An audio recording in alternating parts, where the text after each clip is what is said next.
الله أكبر.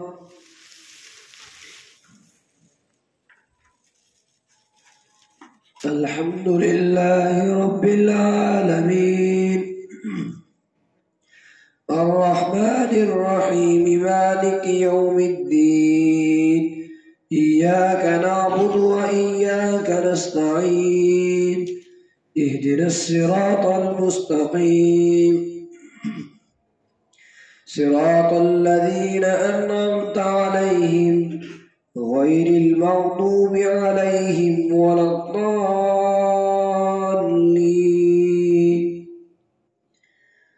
لا يحب الله الجهر بالسوء من القول إلا من ظلم وكان الله سميعا عليما. إن تبدوا خيرا أو تخفوه أو تعفوا عن سوء فإن الله كان عفوا قديرا. إن الذين يكفرون بالله ورسله ويريدون أن يفرقوا بين الله ورسله ويقولون نؤمن ببعض ونكفر ببعض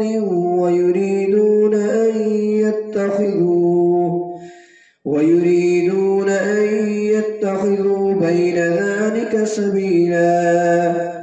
أولئك هم الكافرون حقا وأعتدنا للكافرين عذابا مهينا.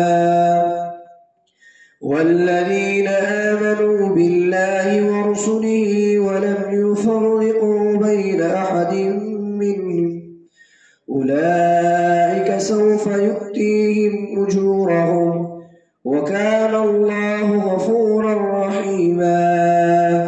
يسألك أهل الكتاب أن تنزل عليهم كتابا من السماء فقد سألوا موسى أكبر من ذلك فقالوا أرنا الله جهرة فأخذتهم الصاعقة بظلمهم ثم اتخذوا العجل من بعد ما جاءتهم البينات فعفونا عن ذلك وآتينا موسى سلطانا مبينا. ورفعنا فوقهم الطور بميثاقهم وقلنا لهم ادخلوا الباب سجدا وقلنا لهم لا تعدوا في السبت وأخذنا منهم ميثاقا غليظا. فبما نقضهم ميثاقهم وكفرهم بآيات الله وقتلهم الأنبياء بغير حق وقولهم قلوبنا غلف بل تبع الله عليها بكفرهم فلا يؤمنون إلا قليلا. وبكفرهم وقولهم على مريم بهتانا عظيما وقولهم إنا قتلنا المسيح عيسى ابن مريم رسول الله وما قتلوه وما صلبوه ولكن شبه لهم وإن الذين اختلفوا فيه لفي شك منه ما لهم به من علم إلا اتباع الظن وما قتلوه يقينا بل رفعه الله إليه وكان الله عزيزا حكيما. وإن من أهل الكتاب إلا ليؤمنن به قبل موته ويوم القيامة يكون عليهم شهيدا. فبظلم من الذين هادوا حرمنا عليهم طيبات أحلت لهم وبصدهم عن سبيل الله كثيرا وأخذهم الربا وقد نهوا عنه وأكلهم أموال الناس بالباطل وأعتدنا للكافرين منهم عذابا أليما. لكن الراسخون في العلم منهم والمؤمنون يؤمنون بما أنزل إليك وما أنزل من قبلك والمقيمين الصلاة والمؤتون الزكاة والمؤمنون بالله واليوم الآخر أولئك سنؤتيهم أجرا عظيما. إنا أوحينا إليك كما أوحينا إلى نوح والنبيين من بعده وأوحينا إلى إبراهيم وإسماعيل وإسحاق ويعقوب والأسباط وعيسى وأيوب ويونس وهارون وسليمان وآتينا داود زبورا ورسلا قد قصصناهم عليك من قبل ورسلا لم نقصصهم عليك وكلم الله موسى تكليما.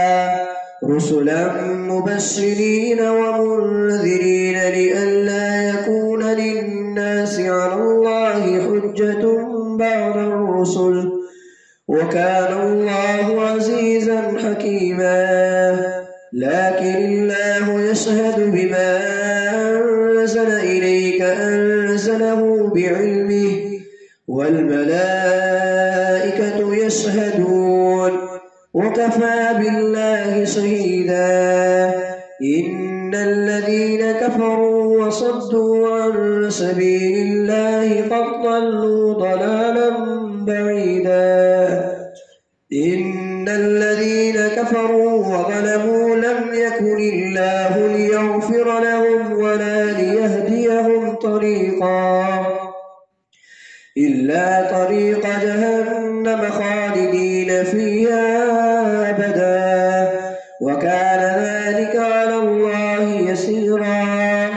يا أيها الناس قد جاءكم الرسول بالحق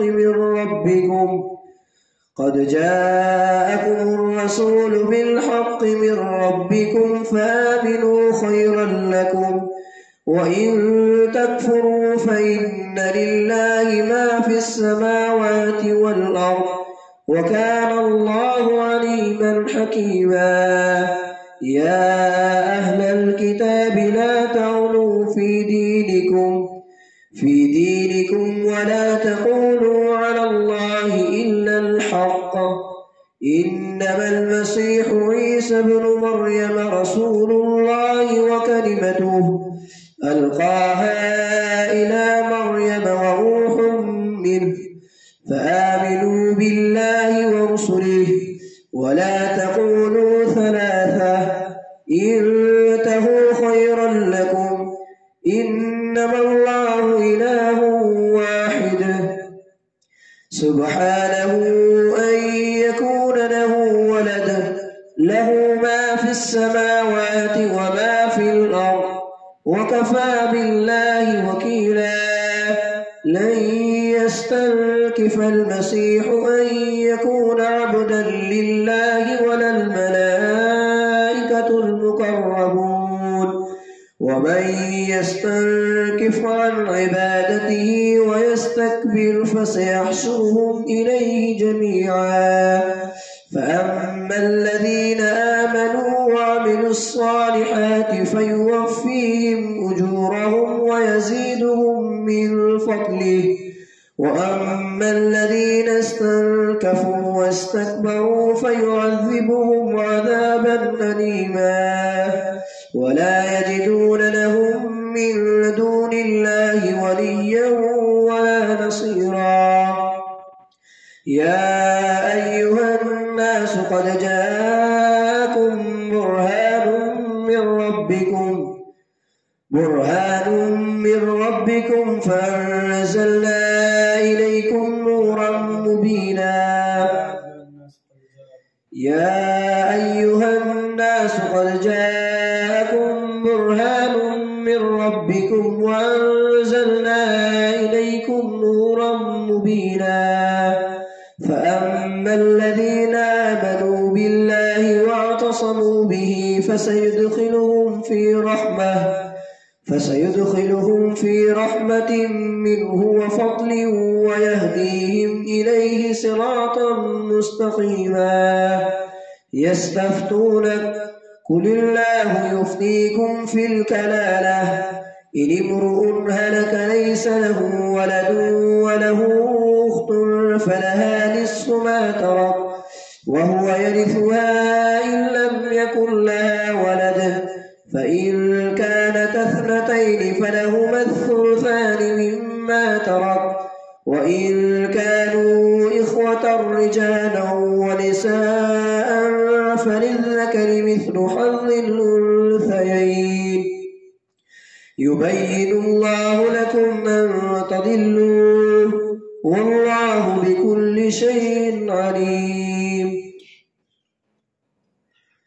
يا أيها الذين آمنوا أوفوا بالعقود. أحلت لكم بهيمة الأنعام إلا ما يتلى عليكم غير محل الصيد وأنتم حرم، إن الله يحكم ما يريد.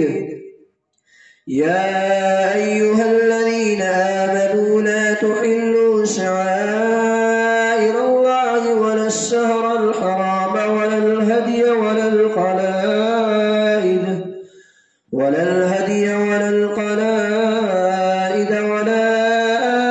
آمين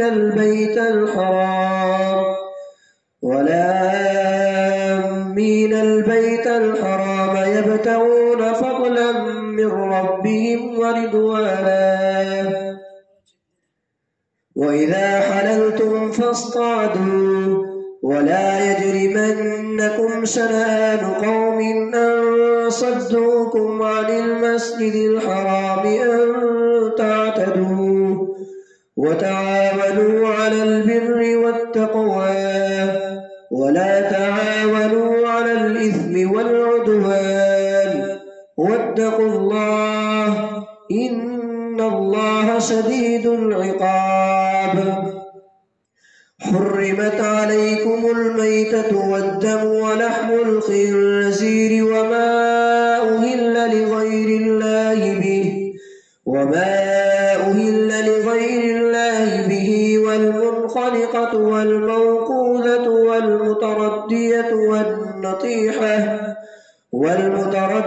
والنطيحة وما أكل السبع إلا ما زكيتم وما ذبح على النصب وأن تستقسموا بالأزلام ذلكم فسق. اليوم يئس الذين كفروا من دينكم فلا تخشوهم واخشون. اليوم أكملت لكم دينكم وأتممت عليكم نعمتي ورضيت لكم الإسلام دينا. فمن اضطر في مخمصة غير متجانف لإثم فإن الله غفور رحيم. يسألونك ماذا أحل لهم قل أحل لكم الطيبات وما علمتم من الجوارح مكلبين تعلمونهن مما علمكم الله، فكلوا مما أمسكن عليكم واذكروا اسم الله عليه واتقوا الله إن الله سريع الحساب.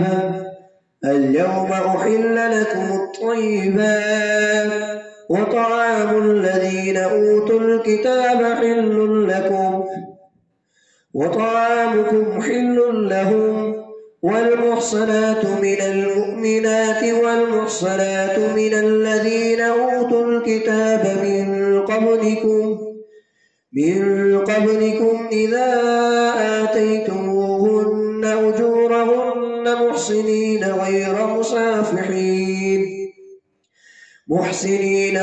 مسافحين ولا متخذي أخدان ومن يكفر بالإيمان فقد حبط عمله وهو في الآخرة من الخاسرين. الله أكبر.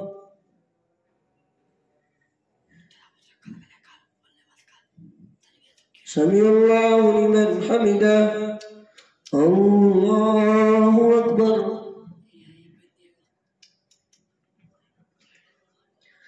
الله أكبر. الله أكبر.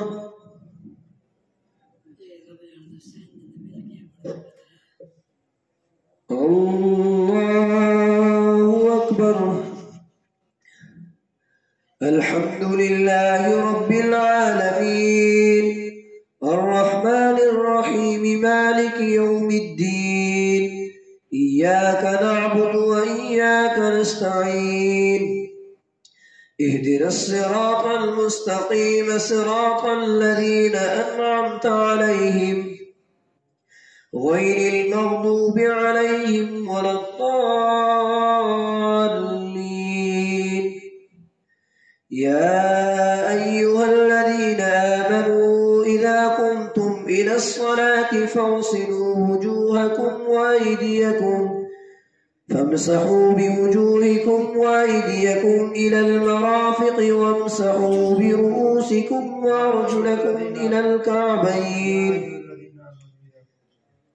يا أيها الذين آمنوا إذا قمتم إلى الصلاة فاغسلوا وجوهكم وأيديكم إلى المرافق وامسحوا برؤوسكم وأرجلكم إلى الكعبين وإن كنتم جنبا فاطهروا وإن كنتم مرضى أو على سفر أو جاء أحد منكم من الغائط أو لامستم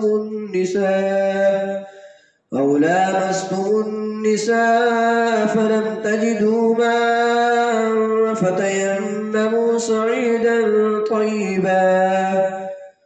طيبا فامسحوا بوجوهكم وأيديكم منه ما يريد الله ليجعل عليكم من حرج ولكن يريد ليطهركم وليتم نعمته عليكم لعلكم تشكرون. واذكروا نعمة الله عليكم وميثاقه الذي واثقكم به إذ قلتم سمعنا وأطعنا واتقوا الله إن الله عليم بذات الصدور. يا أيها الذين آمنوا كونوا قوامين لله شهداء بالقسط ولا يجرمنكم شنآن قوم على ألا تعدلوا اعدلوا هو أقرب للتقوى واتقوا الله إن الله خبير بما تعملون. وعد الله الذين آمنوا وعملوا الصالحات لهم مغفرة وأجر عظيم والذين كفروا وكذبوا بآياتنا أولئك أصحاب الجحيم. يا أيها الذين آمنوا اذكروا نعمة الله عليكم إذ هم قوم أن يبسطوا إليكم أيديهم فكف أيديهم عنكم واتقوا الله وعلى الله فليتوكل المؤمنون. ولقد أخذ الله ميثاق بني إسرائيل وأرسلنا إليهم رسلا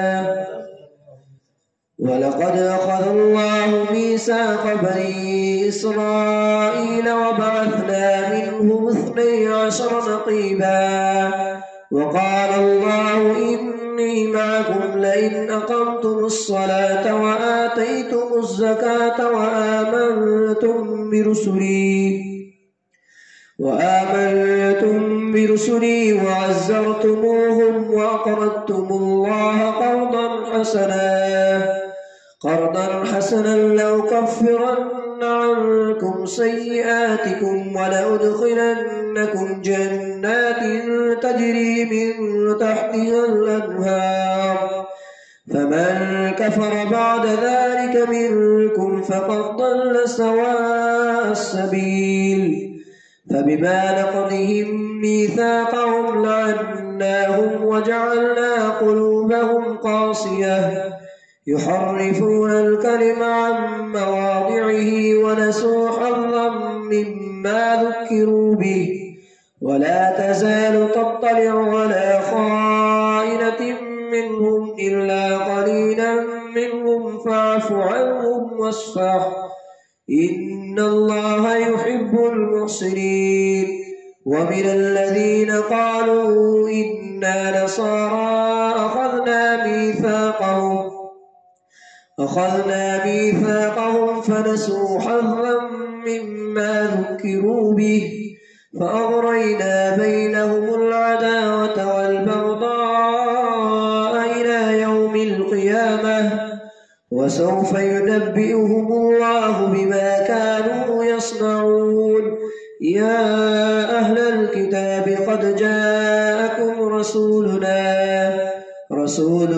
يبين لكم كثيرا مما كنتم تخفون من الكتاب ويعفو عن كثير قد جاءكم من الله نور وكتاب مبين يهدي به الله من اتبع رضوانه سبل السلام ويخرجهم من الظلمات إلى النور بإذنه ويهديهم إلى صراط مستقيم لقد كفر الذين قالوا إن الله هو المسيح ابن مريم قل فمن يملك من الله شيئا إن أراد أن يهلك المسيح ابن مريم وأمه ومن في الأرض جميعا ولله ملك السماوات والأرض وما بينهما يخلق ما يشاء والله على كل شيء قدير وقالت اليهود والنصارى نحن أبناء الله وأحباؤه قل فلم يعذبكم بذنوبكم بل أنتم بشر ممن خلقه يغفر لمن يشاء ويعذب من يشاء ولله ملك السماوات والأرض وما بينهما وإليه المصير يا أهل الكتاب قد جاءكم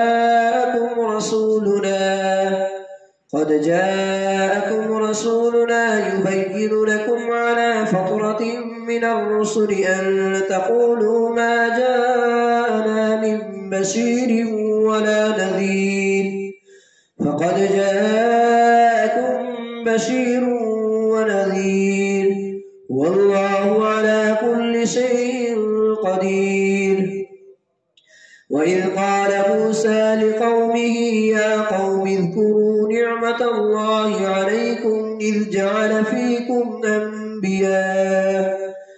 جعل فيكم أنبياء وجعلكم ملوكا وآتاكم ما لم يؤت أحدا من العالمين يا قوم ادخلوا الأرض المقدسة التي كتب الله لكم ولا ترتدوا على أدباركم فتنقلبوا خاسرين قالوا يا موسى إن فيها قوما جبارين وإنا لن ندخلها حتى يخرجوا منها فإن يخرجوا منها فإنا داخلون. قال رجلان من الذين يخافون أنعم الله عليهم ادخلوا عليهم الباب فإذا دخلتموه فإنكم غالبون وعلى الله فتوكلوا إن كنتم مؤمنين. قالوا يا موسى إنا لن ندخلها أبدا ما داموا فيها فاذهب أنت وربك فقاتلا إنا هاهنا قاعدون. قال رب إني لا أملك إلا نفسي وأخي فافرق بيننا وبين القوم الفاسقين. قال فإنها محرمة عليهم 40 سنة يتيهون في الأرض فلا تأس على القوم الفاسقين. واتل عليهم نبأ ابني آدم بالحق إذ قربا قربانا فتقبل من أحدهما ولم يتقبل من الآخر قال لأقتلنك قال إنما يتقبل الله من المتقين. لئن بسطت إلي يدك لتقتلني ما أنا بباسط يدي إليك لأقتلك إني أخاف الله رب العالمين. إني أريد أن تبوء بإثمي وإثمك فتكون من أصحاب النار وذلك جزاء الظالمين. فطوعت له نفسه قتل أخيه فقتله فأصبح من الخاسرين.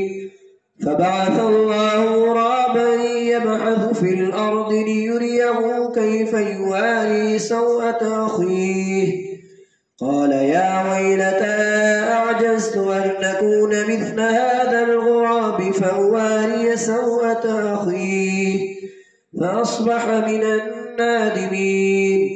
من أجل ذلك كتبنا على بني إسرائيل أنه من قتل نفسا بغير نفس أو فساد في الأرض فكأنما قتل الناس جميعا ومن أحياها فكأنما أحيا الناس جميعا. ولقد جاءتهم رسلنا بالبينات ثم إن كثيرا منهم بعد ذلك في الأرض لمسرفون. إنما جزاء الذين يحاربون الله ورسوله ويسعون في الأرض فسادا أن يقتلوا أو يصلبوا أو تقطع أيديهم وأرجلهم من خلاف أو ينفوا من الأرض ذلك لهم خزي في الدنيا ولهم في الآخرة عذاب عظيم. إلا الذين تابوا من قبل أن تقدروا عليهم فاعلموا أن الله غفور رحيم. الله أكبر.